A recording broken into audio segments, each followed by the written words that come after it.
I had a question in response to my initial video of Where Are the Signs playlist, uh, asking me specifically about uh, cruises to the Caribbean. And so this is really in reply to that. In the video I just posted, I did mention the MSC Cruise Line ship.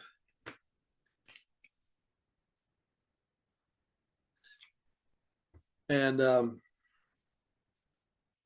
want to go into that a little further since I had a viewer ask about cruises down there. Number one, Caribbean is a series of islands. They're relatively small. Um, and pretty much once you've seen one of them, you've seen them all. It really more depends on, some cruise lines have their own island. And I'm using that term generously because they're really small. But of the ones that I visited, MSC has the best one. In fact, to me, it's the only thing, having seen the Caribbean before, it's the most attractive thing down there. So you get a cruise that stops at their own island, that's the best of it. As far as the ship goes, it's my favorite amongst the low cost cruises. But it has several just avoidable and annoying characteristics or practices, I guess.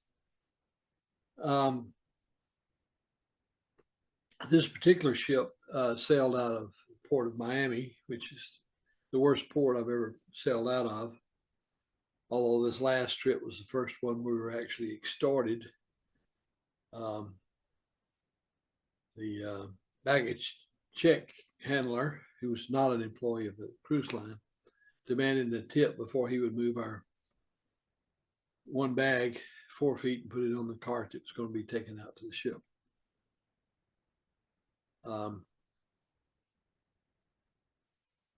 Really what makes the port of Miami so bad is it's everything about getting on the ship, which is also not under the control of any of the cruise lines, is just terrible. If I were going to design systems that would have passengers really upset before they get on their ships, that would be the way I would design it. Unnecessary delays, no siding, none. Being directed place to one place, and then when you get over there, they direct you back to another place. It's a lot of walking in South Florida heat for seniors in particular. But probably the most annoying thing is that you have to, when you get on board the ship, you have to take the ship card. Right. Get it out of the trash can. I've thrown it away already, which looks like that. If I can hold it up there. That's the sign. The sign. You have to connect that to the credit card with which you're going to pay for onboard purchases. And the machines, for the young hip people, they probably have no problems with them at all. But for me, they are a little bit difficult to use. But doing that, that's doable, and you're still fresh off the experience of getting through the port of Miami, so you're already pretty well pissed off. But getting off the ship, we were just about to clear through security or whatever the heck it was to get off, and we were held back and and said we had to go back to the security section. And a lot of people were being directed back there. And one of the things that should have been in very large print and signs everywhere is that you cannot get off the ship until you go to customer service. Now, this is 2, 3, 4,000 people, right? To settle your bill. Never done that before. I had to do that before. I mean, after all, I got my charge card. If I've charged anything, it goes on my charge card. But in this particular case, to make matters not only infuriating, but also stupid, is it wasn't that we owed any money. This is that way they wanted to give us a refund. A total $15. Now, somehow or another, they weren't capable of just issuing a $15 credit against the credit card that had been linked to our ship pass. No, we had to go through all this delay and hassle, and their own staff shaking their head because they don't know what the hell is going on either. Because they wanted to pay me in cash. Anyway, absolutely unnecessary. So I want to show you another sign. Let me pause this and get the sign to show you. Forgive my crazy thing. I've gotten into laser engraving, and so you can take wood planks and cut them up and do signs and whatnot. So speaking of signs, but this is the one I wanted to show you here. And I'm going to try to leave it up there for a second.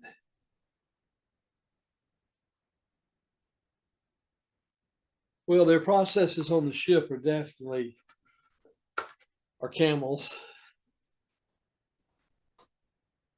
I don't know who came up with it. MSC is an Italian shipping company. They're primarily in the cargo business. And I believe a ship that they leased, it's one that hit the bridge in Baltimore. Ooh. Let's see how that works out for them. But anyway, certainly didn't work out well for the people who lost their lives. I don't mean to make light of the incident. But at any rate, as we've been on several MSC cruises.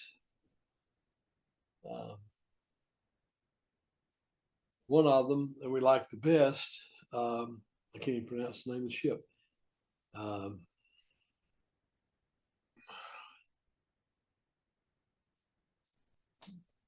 I don't speak Italian, sorry. Anyway, it was a ship that at one time would depart from Cape Canaveral, which is our favorite port. But now it's only sailing out of New York. We've been on the Seashore, which is their largest ship, and it was full. It looked like they really weren't prepared for a full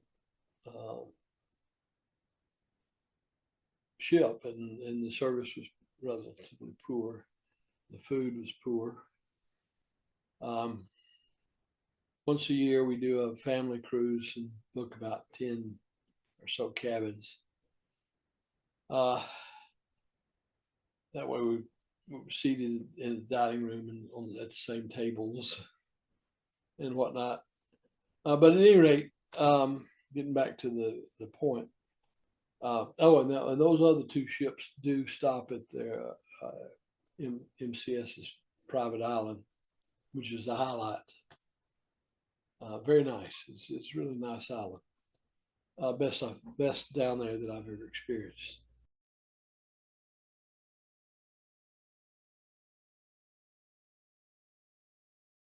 So, at any rate, that's our experience from the cruise we just finished. And if the cruise line would just take the rough edges off of some of their procedures, it would make the cruise so much more enjoyable. And this last, the Magnifica food was the best we've had on there, on that cruise line so far. Not saying it's stellar, and because it was a smaller ship, which we actually like the small ships, had a max capacity of I think around 2,000 people, and this one was full. Yet the service was good in terms of the dining room, and the cabin steward was above and beyond the call of duty. But we're not likely to go on that again, because if I can avoid it at all, I'm not going back through the port of Miami. It's just that was terrible. So I hope that I answered the question of the person who inquired. And for the rest of you, my final parting word on this is MCS is probably the best of the low fare bunch.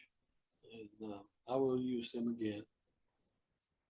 In fact, we're interested in taking a ship out of Port Canaveral, which goes all the way around the tip of Florida and over to Mexico and then back. It's a 7-day cruise. I don't know. We're scheduled for our annual family cruise in November. So having just finished a cruise, I don't know if I'll be doing another cruise in between this one and that one. But if I do, that would be the ship I would pick. So anyway, I hope this was helpful. If you like the videos that I do, please hit subscribe, like, and I appreciate it. Have a good day.